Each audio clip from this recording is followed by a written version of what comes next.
Hello everyone, welcome back to my channel. My name is Dr. Nisha and in today's video lecture we are going to study about dynamic action or dynamic influence or dynamic power. तो ये देखिए जो मैंने यहाँ पे लिखा है dynamic action, dynamic influence, dynamic power. So exam में क्वेश्चन जब भी पूछेंगे ना that time they will be asking you about any one of this question. ठीक है, एक तो है ना डायनेमिक इन्फ्लुएंस के बारे में 5 मार्क्स के लिए आएगा क्वेश्चन, या तो फिर डायनेमिक पावर मतलब दे विल आस्क है ना right about dynamic power for 5 marks, right about dynamic action for 5 marks. So for that you should not get confuse in what should write and what you should not. ठीक है, तो आपको है ना ये जो भी मैं आपको सिखाने वाली हूँ ना आज, तो वही आपको यहाँ पे लिखना है. सो वो ध्यान में रखना कि है ना अगर कोई भी ट्रिकी क्वेश्चन आता है ऐसे एग्जाम में तो ये 3 चीजें आप ध्यान में रखो कि डायनामिक एक्शन, डायनामिक इन्फ्लुएंस और डायनामिक पावर, इन तीनों में से कुछ भी पूछा जा सकता है एग्जाम में. तो ये 3 चीजें आपको याद रखनी है कि उसको ये अल्टरनेटिव क्वेश्चन आ सकता है, ये अल्टरनेटिव उसको वर्ड दिया गया है. सो मेक नोट कि है ना वहां पे आप जब भी ये आंसर लिखते हो उसके साइड में है ना और करके ये क्वेश्चन भी लिख लेना, और क्वेश्चन डायनामिक इन्फ्लुएंस और क्वेश्चन डायनामिक पावर और question dynamic action and the answer. ठीक है, सो द आंसर मतलब क्या, तो डायनामिक एक्शन या फिर dynamic influence is given in the footnote number 11. So footnote to aphorism number 11 में क्या दिया गया है एंड 11 या फिर 9 से लेके 18 तक क्या दिया है, तो all about the vital force, everything about the vital energy, everything about the vital action, everything about the vital force के बारे में.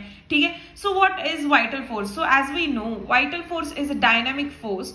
सो डायनेमिक फोर्स होने के बावजूद भी वाइटल फोर्स कैसा एक्ट करता है, क्या उसकी प्रॉपर्टीज है, क्या उसका सब्स्टिट्यूट, ये सब कुछ हम लोग है ना जानते हैं. ठीक है, तो उसी से रिलेटेड अफोरिज्म नंबर के 11 के फुटनोट में ये चीज दी गई है या फिर ये चीज दी है हैनेमन सर ने कि what is dynamic action. Dynamic action is a quality of nature. Quality of nature मतलब क्या कि है ना वो एक चीज की क्वालिटी है, वो उस एनर्जी की क्वालिटी है उसकी, वो है ना मतलब डायनेमिक प्लेन पे ही एक्ट करेगा, उसका वो ही क्वालिटी है. ठीक है, then modus operandi cannot be explain. Modus operandi cannot be explain in the sense modus operandi means way to act या फिर एक्शन. होम्योपैथिक क्योर कैसा होता है, तो वो चीज. तो होम्योपैथिक क्योर कैसा होता है, तो होम्योपैथिक क्योर होता है डायनामिक प्लेन पे, तो वही दिया गया है. Modus operandi cannot be explained but it can be seen, the results of that can be seen. ठीक है, so it is very necessary that you should be adding this line to your answer, that is modus operandi cannot be explained in dynamic action of the homeopathic drugs. Fine, now how cure takes place can be explained. So as this line suggests कि modus operandi cannot be explained, मतलब क्या, तो उसका action हम लोग देख सकते पर वो कैसा एक्ट करता है वो हम लोग नहीं देखते. सो उसका एक्शन हम लोग देख सकते हैं. Then how cure takes place, मतलब क्योर के जो स्टेजेस होते हैं लाइक हेयरिंग के, आप हम लोगों ने ना लास्ट वीडियोस में हम लोगों ने हेयरिंग्स लॉ ऑफ क्योर देखा है. सो सिमिलरली वो जैसा क्योर टेक्स प्लेस करता है विद इन आउटवर्ड्स, तो वैसे ही आपको दिखेगा, मतलब वो क्योर का पाथ दिखेगा, लेकिन कैसे हो रहा है, क्या हो रहा है एक्चुअल में, वो आपको नहीं दिखेगा.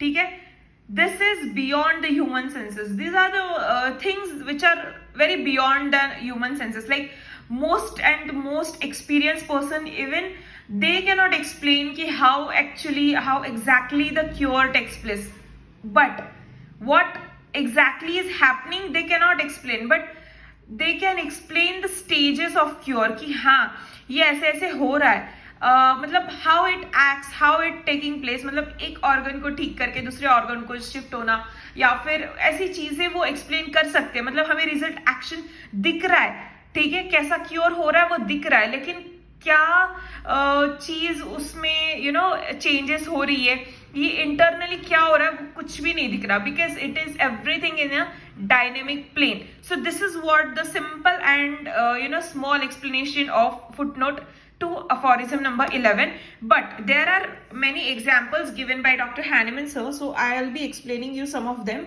So first example is solar system के बारे में. सो सोलर सिस्टम के बारे में फर्स्ट एग्जाम्पल क्या है? सो सोलर सिस्टम जैसा एक्ट होता है लाइक सैटेलाइट.